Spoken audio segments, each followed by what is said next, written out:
शुरू महोदय, निसंदेह ही आज भी हम भले ही कई मुश्किलों का सामना कर रहे हों, फिर भी हम 1991 के उन दिनों जैसी स्थिति में नहीं हैं। पूर्ण विराम।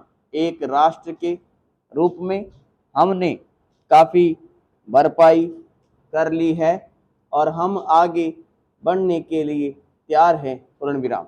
श्री राव के नेतृत्व के बिना यह संभव नहीं था। विराम।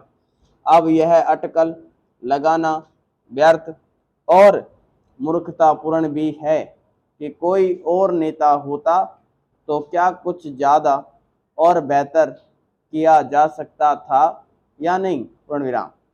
तथ्य यह है कि वही नेता थे जिनके कारण हम एक ऐसी स्थिति तक पहुंच गए हैं जो देश और उसकी तरक्की के लिए निरापद है। विराम।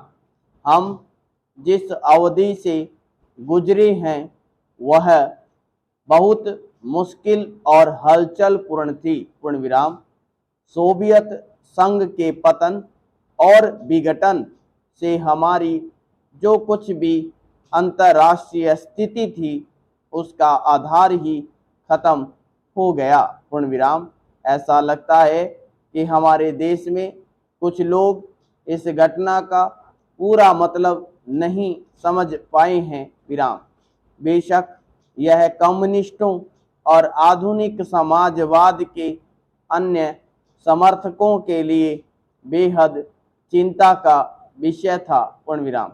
इससे उन सभी निष्पक्ष देशभक्तों को काफ़ी दुख हुआ जिनके लिए सोवियत संघ अच्छा मित्र था और अकेली विदेशी शक्ति थी जो हमेशा हमारे साथ खड़ी होती थी। पूर्ण विराम।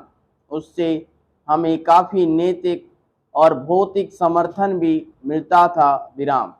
हमारे देश में सोवियत संघ के तमाम मित्रों में भी सभी लोग यह नहीं समझ पा रहे हैं कि आर्थिक, वैज्ञानिक और प्रौद्योगिकी के हिसाब से इसका क्या मतलब था और है। पूर्ण विराम।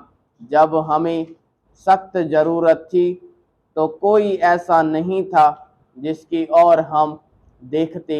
विराम।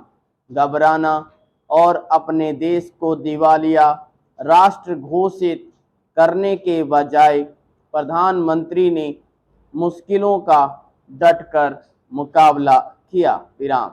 हमें इस संकट से निकालने की व्यवस्था की और साहस के साथ देश को एक नए आर्थिक रास्ते पर अग्रसर किया। पूर्ण विराम। Para change. कांग्रेस ने अपने चुनाव घोषणा पत्र में इसकी मोटी रूपरेखा न बना ली होती तो बेशक यह संभव न हो पाता। विराम।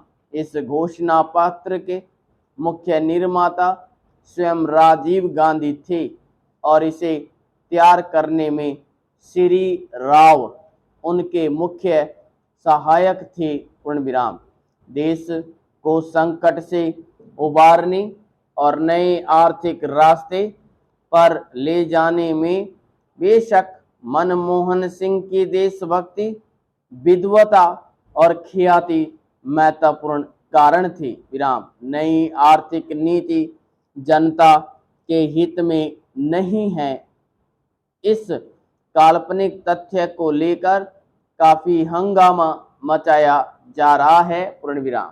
इसके उलट अगर उसे अपेक्षित ढंग से लागू नहीं किया जा रहा है तो इसकी वजह यह है कि जनता के नाम पर हर तरफ की आंशिक और कारपोरेट मांगे पूरी की जा रही है। विराम। प्रधानमंत्री ने दो महत्वपूर्ण तरीकों से नई आर्थिक नीतियां बनाने में अपना योगदान दिया है। विराम। सबसे पहले तो उन्होंने नई नीति लागू करने के लिए मध्यम मार्ग अपनाने पर जोर दिया है। विराम। नए आर्थिक कार्यक्रम को लागू करने में उन्होंने जो दूसरा महत्वपूर्ण योगदान किया है वह है इसके पक्ष में राष्ट्रीय सहमति बनाना। पैरा।